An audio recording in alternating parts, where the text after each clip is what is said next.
সকল বন্ধুদেরকে নমস্কার।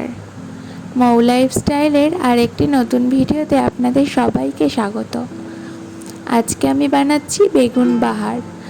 তার জন্য কিছু বেগুন নিয়ে সেগুলোকে এরকম লম্বা লম্বা করে কেটে নিয়েছি।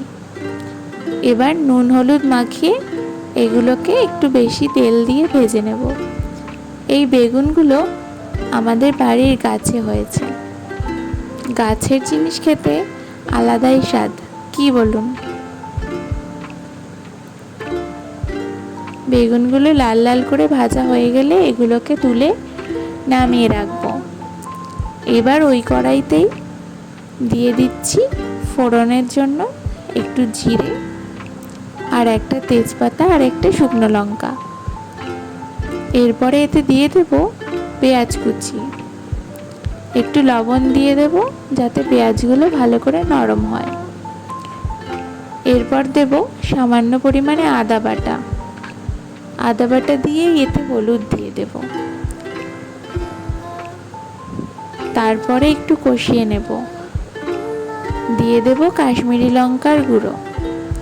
একটু কষে আসলেই তারপরে টমেটো কুচি আর লঙ্কা কুচি দিয়ে দেব।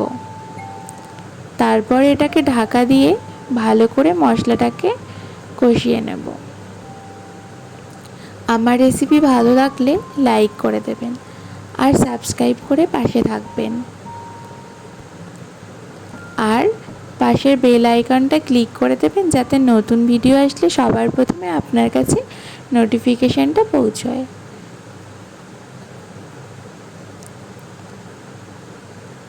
এবার মশলা কষানো হয়ে গেলে সামান্য জল দিয়ে দেব। আপনারা আপনাদের পরিমাণ মতো জল দেবেন। এটা বেশি ঝোল হবে না, মাখা মাখা হবে। এবার ভেজে রাখা বেগুনগুলো দিয়ে দেব আর সামান্য ভাজা জিরের গুঁড়ো দিয়ে দেব।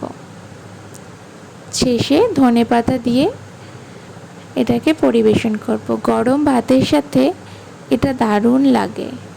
আপনারা ট্রাই করে জানাবেন রেসিপিটা কেমন হয়েছে। সবাই খুব ভালো থাকবেন। টাটা, দেখা হবে পরের ভিডিওতে।